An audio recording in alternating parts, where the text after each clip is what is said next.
You're listening to Up the Turnpike with hosts Mitch Anderson and Matt O'Leary.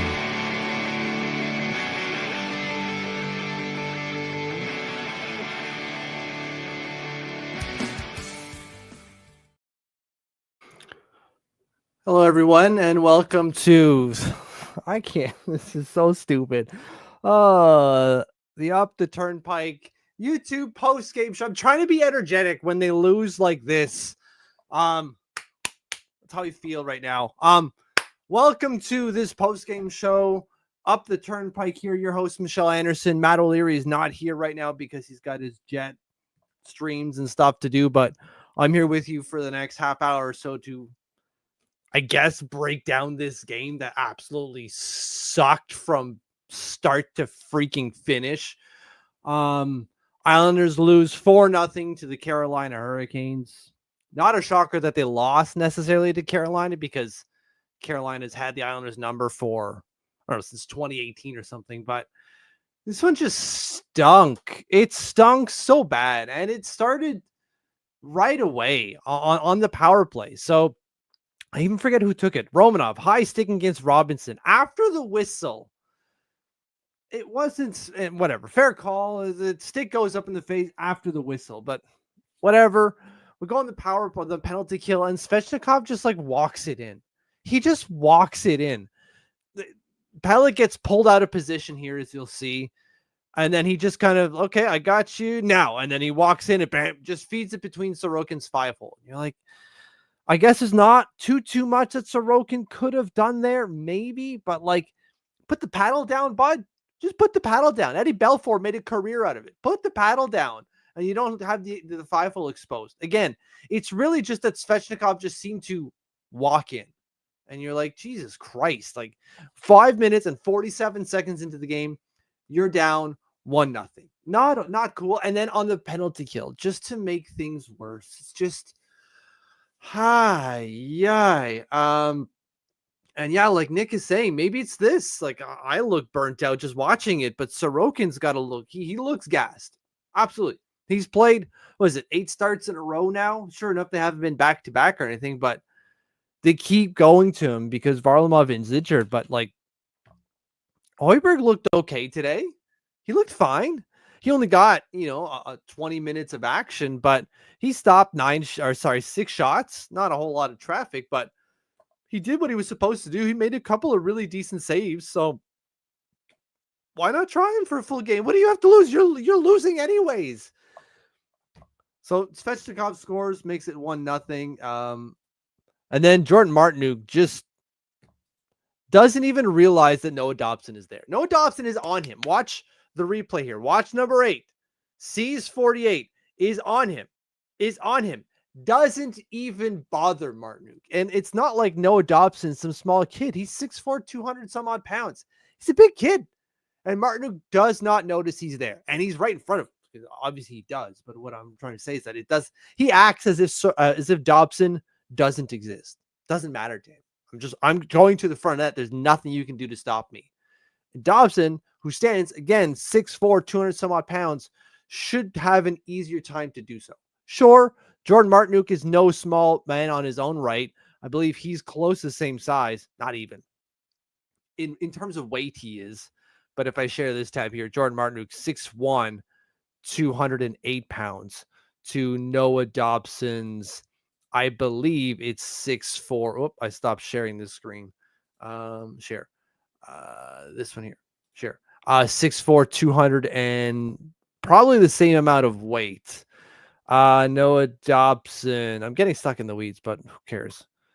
Yeah, 6'4", 200.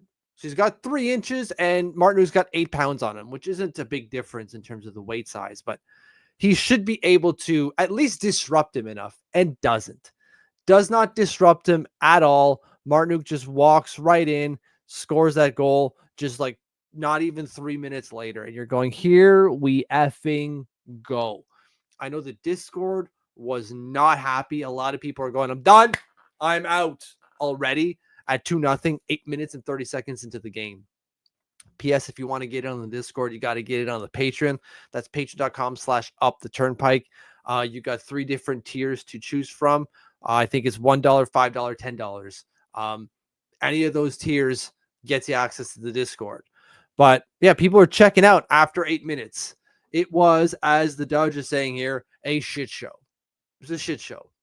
And Andre, complete embarrassment here. Yeah, you're going into the second period down 2-0. Of course, I've only gone through like 8 minutes of goals here, but there really isn't a whole lot more to talk about. They outshoot them, the Islanders do, 13-11 in that first period, but they have nothing to show for it. Kochetkov was pretty good, not going to lie, but they didn't do enough to disrupt them. And it just, I don't know, the Islanders stunk. They really did stink.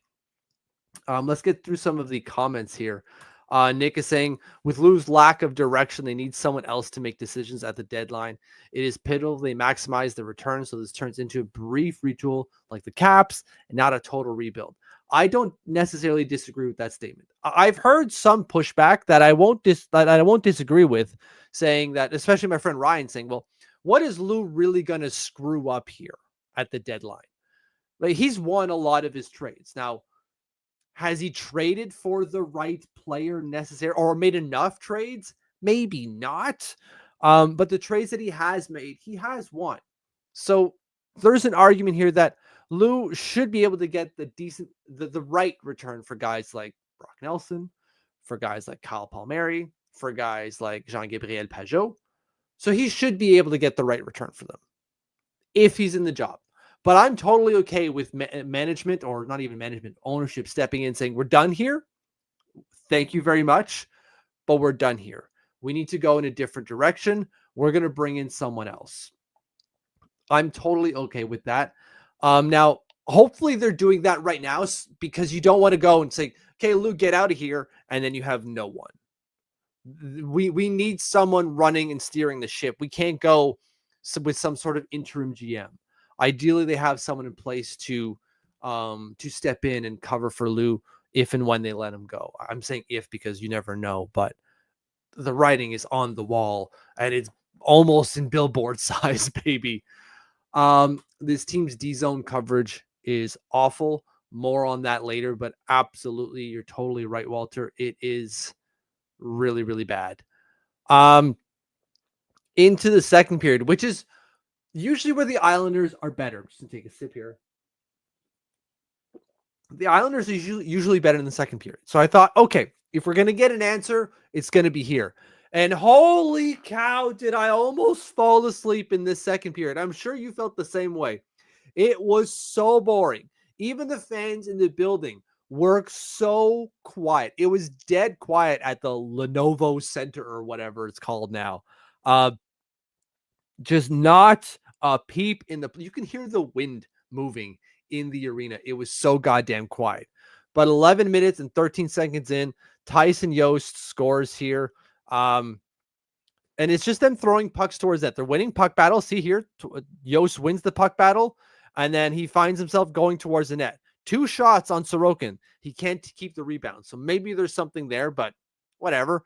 Getting a lot of shots. But again, another shot comes in, fortuitous bounce right in Yost as he's running his lane, and he's there to tap it in. Just kind of saying what Walter was saying here with the team's D-zone coverage being awful.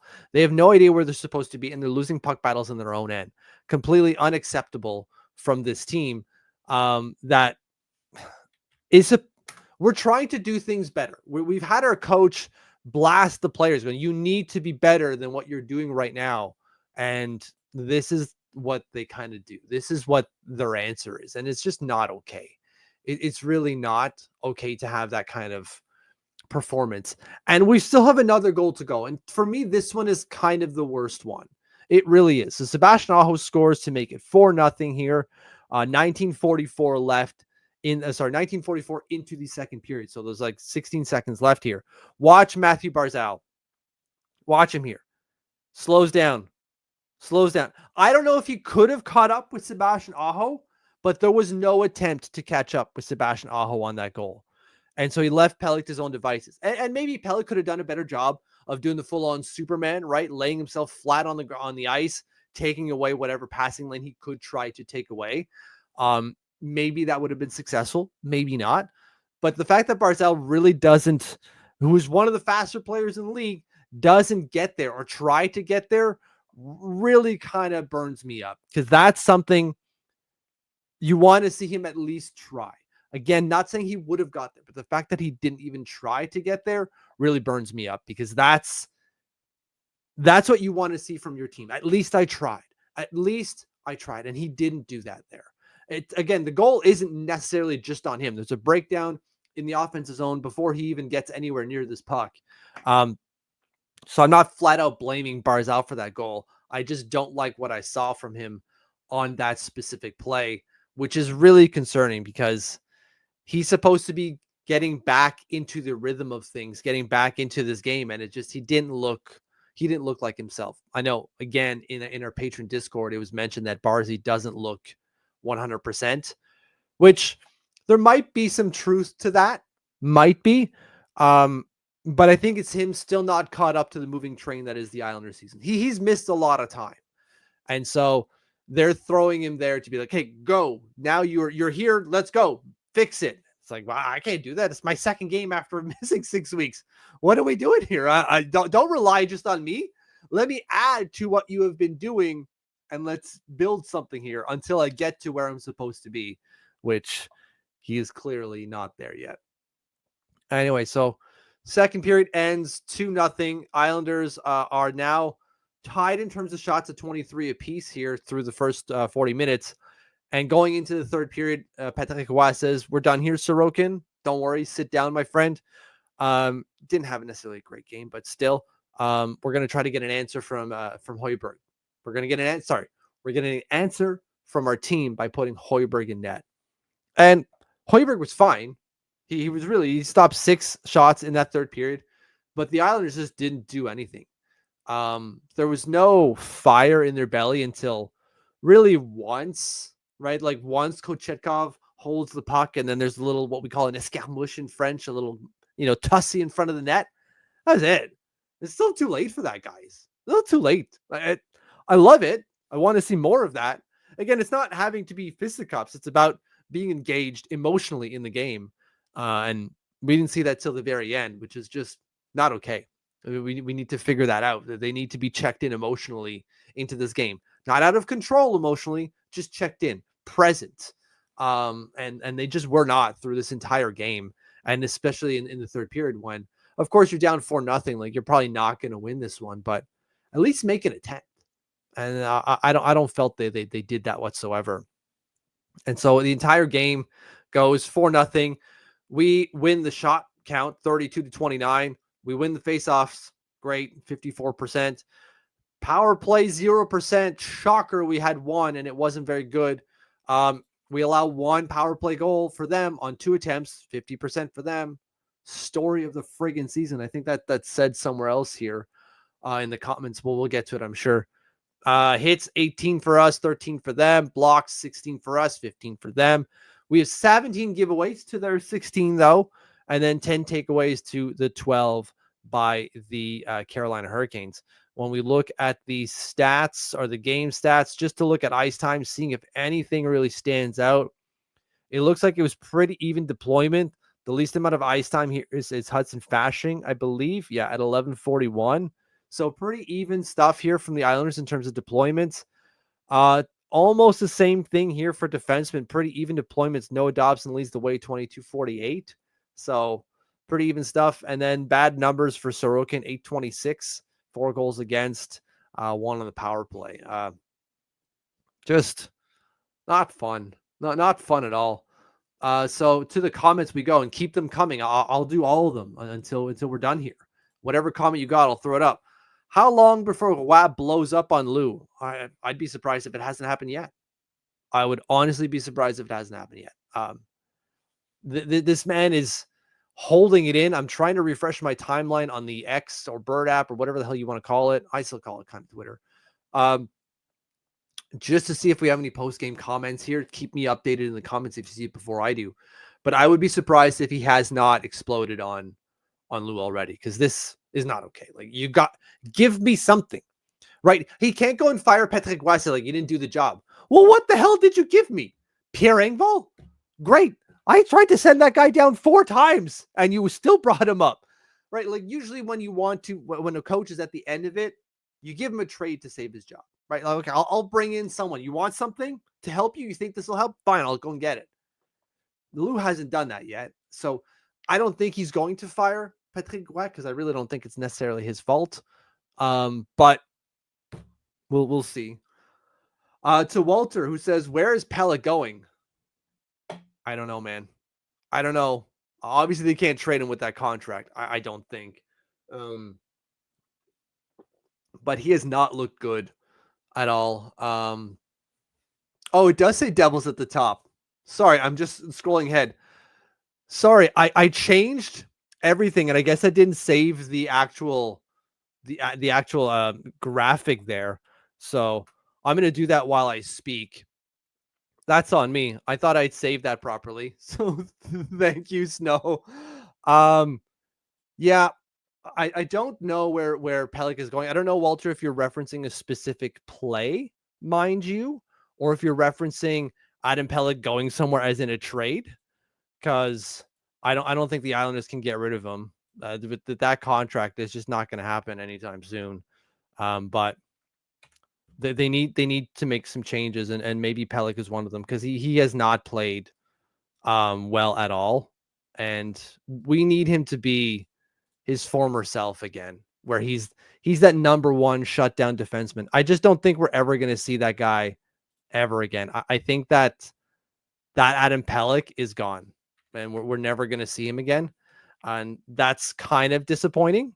Not even kind of, it's very disappointing. So we'll see, but I don't think we're ever going to be able to trade that. Sloppy saying, someone wake up Lou. How about someone wake up Mitch? I still got Devils up there. I'm trying to do this as I speak here if I can. It's going to take me a little second here, but I'll be able to get it done.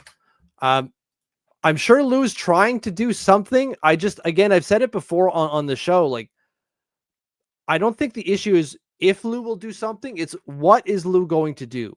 What's going to be Lou Lamoriello's move here? That's what I'm interested in. Because he's going to do something. It's just, what is it? And that's when we're going to be able to judge him on the work that he's doing, because what his answer, what he thinks the answer needs to be for this situation is going to tell us everything we need to know about where he is in terms of his tenure with the Islanders. Does he go for a panic trade? Does he do nothing? Does he, I don't know, sell off the farm? Does he start selling off pieces? That would be the more appropriate response, I think, is if Lou says, okay, I know where we're at. I know what's going on here. I'm going to start planning for the future. I'm going to move Brock Nelson for as much as I possibly can. And then I will do the same for Kyle Palmieri for as much as I possibly can. That's what I'm hoping we see from Lou Lamoriello. But I don't know what we're going to end up seeing. And again, it comes down to, what is Lou Lamoriello's answer going to be? Because there's going to be one. It's just, what is it? Does he fire the coach? That shouldn't be the answer. That's when we're going to see what the plan is here from Lou Lamoriello. So I'm just going to add the banner here that I created on the side, and I believe I got it all right this time. So I'm just going to take a second to get that up. Post game right here. Oh my gosh, there we go. And then I'll get to the next comment. Sorry, it's just taking a second to upload. There we go. There we go. Wow, I did it. Okay, look at that. Did it on the fly too. So thank you, Snowmeyer, for pointing that out. Thank you very much for that. The PK system from Walter says needs to go in the trash. Yeah. Yeah. It is as spoiled as yesterday's salad. It needs to go. What do they need to do? I don't know. It really just seems that they can't protect the front of the net. Again, Svechnikov just walked in. He just walked into the front of the net.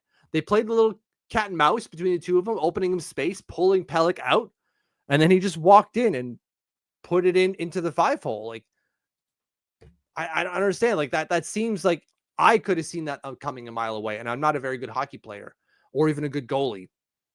So, Yeah, okay. Patrick Watt didn't say anything too key there, so I'm just seeing the comments there.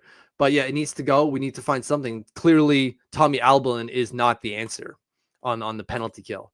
To Alice Shrugged, how many games are left in the season? Somebody needs to make it stop for the love of all things holy. Please fire everyone in charge and trade everyone of value. Thank you. There are a lot of games left, Atlas. A lot of games left. I think this is game 32 or 31 for the Islanders. 33. So I think, yeah, that counts tonight, I believe. So what is that? 29 games? No, what am I talking about? 82 minus 33, 49 games left. Whew. Times 2. Still 98 points up for grabs. There's so many points up for grabs. But you're right. It's just done. It's hard to see them overcoming this. Like when you look at the standings in the wild card, they're still only 2 points back. And they have no games made, like they're tied in terms of games with the Pittsburgh Penguins. Like they could still feasibly make the playoffs, which is wild.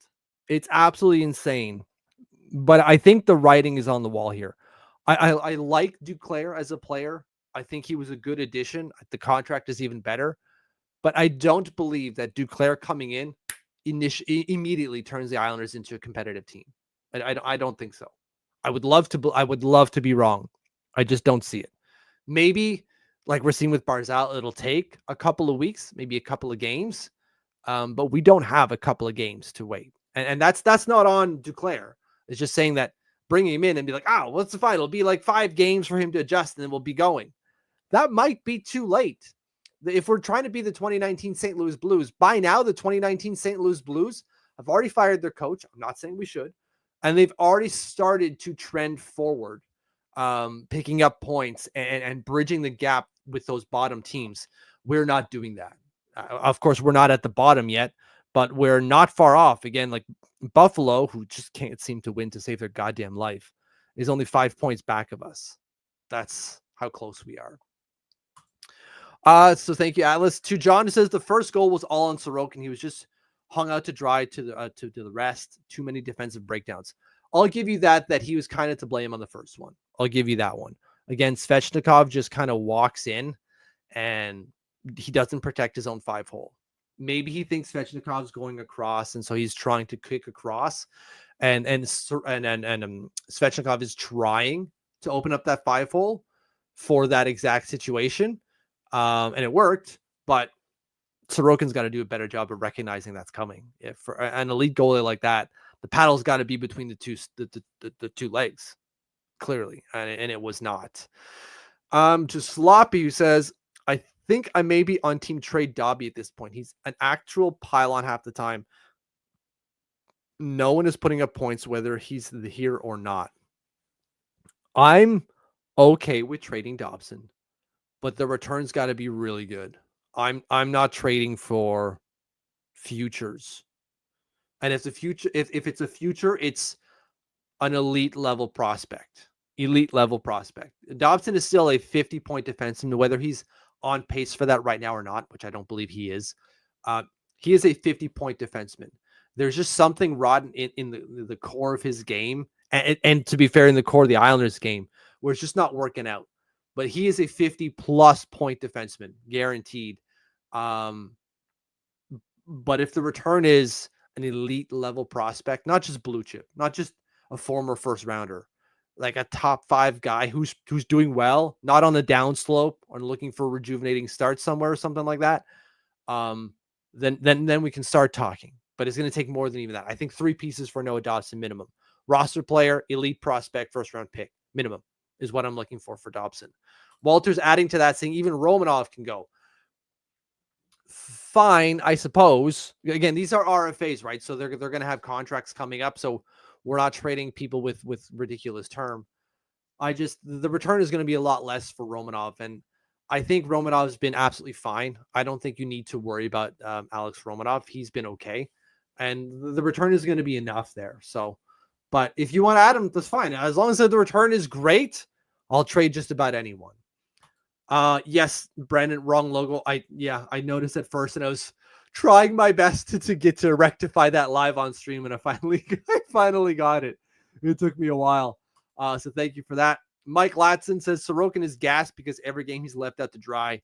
Never an easy game for him. Too many high danger chances every start. That's an interesting. The high danger chance is the interesting point. The rest of it, he's absolutely right. Yeah, for sure. Natural stat trick, we go. How many high danger chances did he face today? He faced 16 at 5-on-5. So let's change that. All situations. 18. The Hurricanes had 18 high danger chances all game to our 16. It was pretty close in terms of the number of high danger chances we created. Like, we created 3.76 expected goals to their 3.56 in all situations. So it tells you how good Kochetkov was playing today, which he was. We won the expected goals battle. We won. We barely lost the high danger chances. We barely lost the Corsi at 48%. And his 50% is scoring chances. Shots for 52% for us. Like, underlying, we had a good game. Underlying. Overlying, we did not. We absolutely did not. So I'm not going to be like, well, at least we did. We won the Corsi battle or we won the shots for battle. I don't care. I want results, and we didn't get it today. It always seems like the D gets pulled out of position on the PK. Yeah, because that's what the power play is supposed to do. We forget that because our power play doesn't do that. But that's what the power play is supposed to do. You're supposed to be moving the puck back and forth with you, as Svechnikov and whoever it was were doing. I think it was Burns. To goat that defenseman in, and then now we have an opening. Or shots. You take shots to pull defensemen out of situations and open up either more shooting lanes, or you just open up the ice. And we just don't do that on our power play because we refuse to. I don't get why. Mercy says, this team sucks. Time to trade away Nelson, Palmieri, Lee, Cizikas, and rebuild around Barzal, Horvat, and Duclair. I'm fine with that. Yeah. I'd love to hear what your return is for some of these guys. Specifically, Cizikas. What do you think we're getting for Cizikas? I assume you're putting him in there because you don't necessarily care what you're getting back. Walter says, it'll be Ken Holland as a new GM. I don't want that. Andre agrees. I don't want that at all. I can't. I don't want Ken Holland. I don't like what he did in Edmonton. I don't like how he ended things in Detroit. I don't want him. No, thank you. I'm good. State or survival Mitch did it again. I'm so disappointed. It's all your fault. It's always all my fault. Just blame me. Just blame the fact that my 0 here at the top is just a bit off-centered. Just a bit too low. It's droopy. That's what it is. Chris, the Long Island Pretenders. Yeah, that's fair. Walter saying Cizikas lost 2 battles. I don't necessarily disagree. I'm sure he did. I don't remember which ones, but we lost many battles, and it's just not okay. Which is why we are where we are. Spiz is asking, why did we play New Jersey? Because I made a boo-boo, Spiz. Screw you. David, players are not playing for Roy, the coach, and players don't believe in each other. That's spicy. But I shake my head as in saying, like, there might be something to that. We're seeing that with the other New York team, with the Rangers, right? There's that disconnect, not with the coach, but with the GM, and the results just aren't there. There's that dissatisfaction, that funky, toxic cloud hanging just over them, not generated by Laviolette, but generated by Chris Drury. And we might be seeing something of the same thing. I don't think they're going to see a players only meeting where all the Islanders player meet and talk shit about Lou Lamoriello. But there might be some discontent here with the team, looking for a new voice, looking for a different spark from the higher ups that they're just not getting right now. Mercy agrees that Dobson should be traded. Okay, well that is a growing list of people. Well, might want to take a look in the mirror. He might. He'll look great, and he'll speak to himself in French, which will be music to my ears. The New York Islanders, the team, says this was the first game all season I stopped after the second. We played a couple minutes. Oh my God, I can't read. Of sort of okay hockey at the end of the first game. At the end of the first game was over after a late period goal. Yeah, you're not the only one. Again, on our Discords, if you want in on our Discord channel, sign up to our patreon.com/uptheturnpike. People were checking out after the first period. After the second goal, they're like, I'm done. I'm not staying around to watch the rest of this. Now, some of them had to get up at like 5 o'clock in the morning, so I forgive that. Others were just like, I want to do something more productive and positive with my day. Um, Now, if that's what you want to do, that's totally fine. It's totally acceptable. I want people to stick around because I want people to stick around for this post game show, because this is where we get to have some fun, sort of. We won the bingo card. What was the bingo card? Oh wait, here it is. Give up the first goal, give up a power play goal, give up a goal with under a minute left in a period, and refuse to score on the power play. Winners! Hashtag winning by the Islanders, because they did all four things today. I did change the logo, Brandon. Is it not there for you guys? Do you not see the changed logo? I'm trying to go down to the bottom to see if you guys have seen it, but that was, you wrote that at 10:18. That was 20 minutes ago, so I've changed it by then, I'm sure. Peter McGuire said that around this time of year, players start thinking about the holidays and they taper off their play. I saw that in Sorokin. Not in his games, so many other mistakes too. Sure, there's something to that. I suppose people start checking out for the holidays and thinking about their holiday plans, but I guess Pierre would know more about the inner workings of players than I would. It's just, that's not okay. That's not okay, man. It's just not. Barzy with 4 shots, great. I think he had even more shot attempts. Islanders individual. Can I get individual? Corsi 4 for the Islanders. Matthew Barzal 5 shot attempts. Bo Horvat had 8, but did nothing with them. What on earth has happened to Zigas? Buyout candidate? Maybe. I don't. What does a buyout look like for Casey Zigas? If we go on cap wages, New York Islanders. I think we could probably find a home for him if we want to. Where the heck is our team? There we are. We're near the top again. If I click on Casey Cizikas and I go buyout, here's what we're looking at. You save. Oops. No, I hit the wrong button. Present. There we go. Here we go. Share. There. We save $1.6 million for 2 years. And then we have to pay $833,000 for the 2 years afterwards. So it's not a bad idea. It's not a bad idea. Still believe it's all Lou. Yeah, yeah, it's his roster. It really is. I don't see Lou surviving this season. Lou has signed himself to a 7-year, $50 million deal. Look, I agree with all those statements, especially Andre. I know Andre's been on this for a while. I don't think Lou survives the season. He just can't. It makes no sense for Lou Lamoriello to survive this season with the Islanders. Oh my God, I keep closing that instead of just sharing a different tab. Sorry, everyone. With the Islanders this far back. Well, and by this far back, I mean like the ranking, not necessarily how many points back they are, because they're really just a win away. But with the results piling up and the way they're piling up, you just can't. I understand, like, injuries. Injuries is never the reason, it's an excuse. Holidays came early. Players are hoping they are traded, but won't get much of that, any of them. I don't see anyone trading before the holidays. I don't think Lou Lamoriello is going to do that to anyone just before the holidays. He will wait till after the holiday roster freeze, if you will, and then start shipping players out. I don't think he's going to send anyone away on Christmas and have them potentially miss Christmas because they got to get to their new team or some shenaniganery. I think he's going to wait till after the holiday break. Here we go. Is Pelech a buyout candidate from Andre? I mean, why not? He's got a longer contract, so that would make more sense. I think we've looked at that on the show before.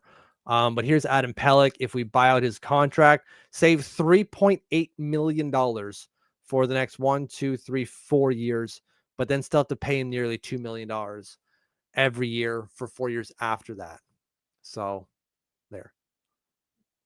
Is nothing without his hair. I worry about the same thing. Brandon, I think I did it. Did I not do it? It says Carolina at the top here. Come on. Absolute terrible performance. Awful. Yeah, absolutely. Where are we at here?